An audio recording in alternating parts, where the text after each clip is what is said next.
আইন ওই দিন কই আছিল যেদিন আমার 7 বছরের বাচ্চা মেয়েটা দর্শন হয়েছিল।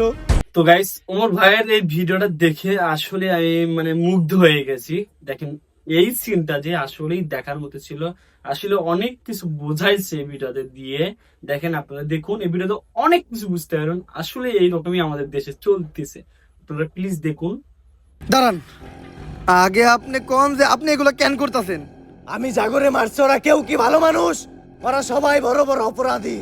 এই সমাজ অগরে কোনো শাস্তি দিতে পারে না, তাই অগ শাস্তি দেওয়ার দায়িত্ব আমি নিছি। ওগরে শাস্তি দেওয়ার লাগে তো প্রশাসন আছে, আপনি আইন নিজের হাতে তুলে নিতেছেন কেন? আইন আইন ওই দিন কই আছিল যেদিন আমার 7 বছরের বাচ্চা মেয়েটা দর্শন হয়েছিল। কিছুদিনের মধ্যে টাকা খেয়ে মিডিয়াও খবরটা রামাজামা দিয়ে দিছে। প্রশাসনের বড় বড় লোক টাকার কাছে বিক্রি হয়ে গেছিল। বুঝতে পারতেছেন গাইস, এটা কোনটা বলতেছে? কিছুদিন আগে যে ছোট্ট একটা বাচ্চা, 7 বছরের বাচ্চাকে ধর্ষণ করে মেরে ফেলে দিয়েছে, তার কোনো বিচার হইছে? টাকা ডুবে খায় সবকিছু শেষ। সেটা আর কি ওমর ভাই তুলে ধরছে। ভালো করে দেখুন আরো। আমি আমার মায়ের হত্যার বিচার পাই নাই।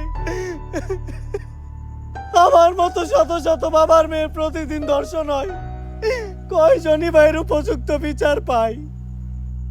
এইরকম শত শত অপরাধ কইরা অপরাধীরা সমাজে হাইসা গেলা ঘুরা বেড়ায়, শুধু হাসতে বইলা যায় আমরা। তাই যেই বিচার এই সমাজ করতে পারে না, ওই বিচার আমি করমু। কাঞ্চনারে দিয়া সব কয়টারে শেষ করে ভালামু। আপনার কথা ঠিক, কিন্তু আপনি যেটা করতেছেন ওইটাও তো অপরাধ। আপনি হয়তো জাগরে মারতেছেন, তারা অপরাধী, কিন্তু ওদেরও তো বাচ্চা আছে, আছে পরিবার, ওরা তো কোনো দোষ করে নাই। এইটা তো আমি একবারও ভাইবা দেখি নাই। আপনি এগুলো বন্ধ করেন, আমি আপনার কথা দিতেছি, অন্তত আজকের পর থেকে কোনো অপরাধী ছাড় পাইব না।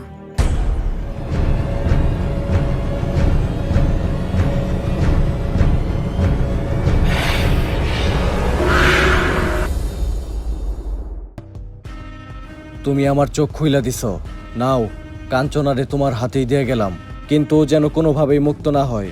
ও মুক্ত হইলে আবারও সব অপরাধীকে মারা শুরু করে দিব।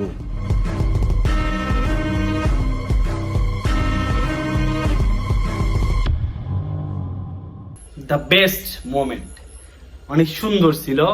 এই সিনটা আসলে অনেক সুন্দর ছিল। তাকে যদি ভিডিওটা ফুল দেখতে চান, তাহলে ওমর ভাইয়ের আইডিতে চলে যান, ইউটিউব চ্যানেলে চলে যান, ফটাফট ভিডিওটা শেষ করে দেখে আসুন। ধন্যবাদ সবাইকে।